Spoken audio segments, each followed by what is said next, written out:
All right. Cameraman just called us fat and sloppy. Wow. That's done. The mid-stage defense that I think is probably more, well, it's definitely more conservative. Is rather than trying to back roll, if I've been kind of compromised a little bit, like in other words, if the point of my elbow or the line through my elbow is starting to go above my shoulder. So we talked about the back roll in the last video. What we're going to try to do here is catch our elbow with our knee pick. There's a certain degree of leg dexterity involved here. There are actually two ways to do this.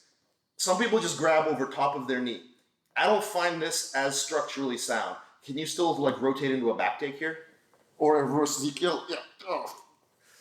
Reaching over our leg doesn't create enough of a reinforcement. Like it's actually hard, physically difficult for me to close my elbow here, start projecting your shoulder forward again. Yeah, like, oh God, it doesn't really help me.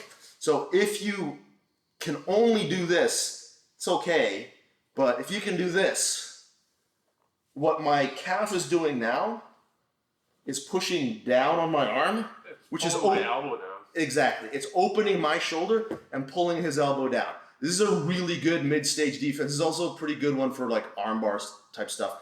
Can you progress now into can you go to the back take?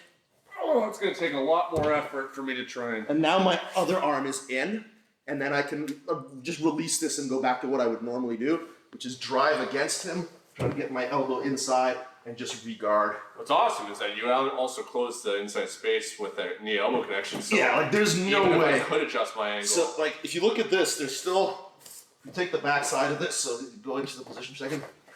If I do this, can you bring your knee into this space? Exactly, yeah. Like, that's fucking terrible. That's why I don't like this. And again, I grant you that, I grant you that not everyone can do this. If you can only do this, it's better than nothing.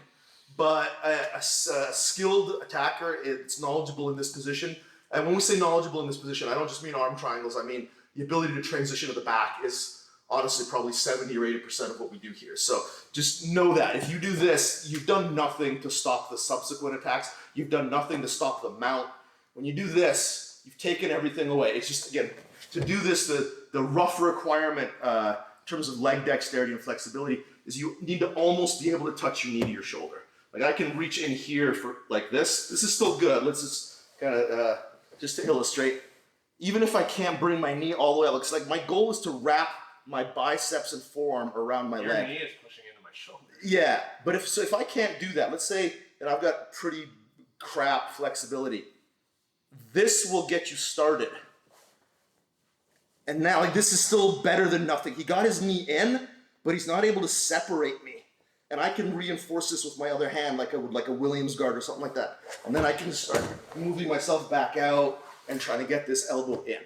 So even if you're not flexible, we don't like to teach stuff that requires flexibility. This requires a certain amount of flexibility to get like the super duper version of it.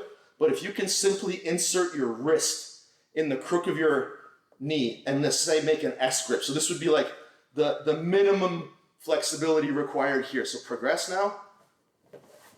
It's worse, like you can see he's creating more problems for me, but as long as I'm in base with my bottom leg and driving, I may be able to survive longer before like the inevitable happens. So a key part to that is the shoulder rotation as well. So if you lay back down, if you see it, when Rob reaches over like this, it inclines him to have to internally rotate his shoulder.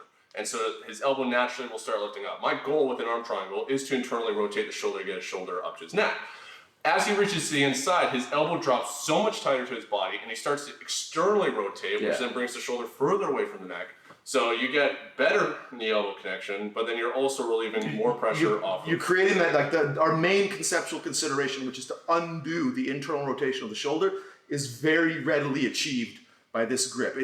I physically can't have my arm in this place with my shoulder massively internally rotated. If I go like this, there's just no way I can make enough of a grip. So attaching the palm of my hand or my forearm or whatever to this just will bring my shoulder back into a neutral alignment. I'm inclined to do that every time, even if I felt like for some reason I couldn't wrap through, depending on the situation.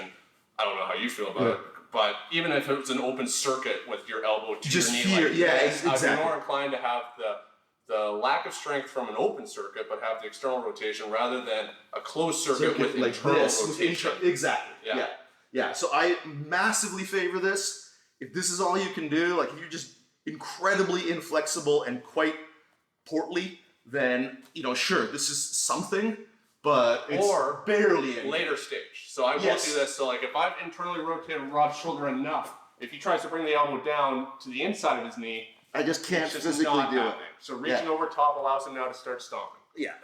So, but Yeah. once again, it's a higher state of crisis. I have forced the internal rotation. Rob does not have a choice in this matter now, and this is going to be better than nothing. That's when I will use it. Like I know Use the against goal. Josh, big professional rugby player. Yeah. I usually have to use that one. Yeah. Because I just don't have a fucking choice. Yeah, so this is our preferred mid-stage defense that gets our arm back in, gets our shoulder back to neutral.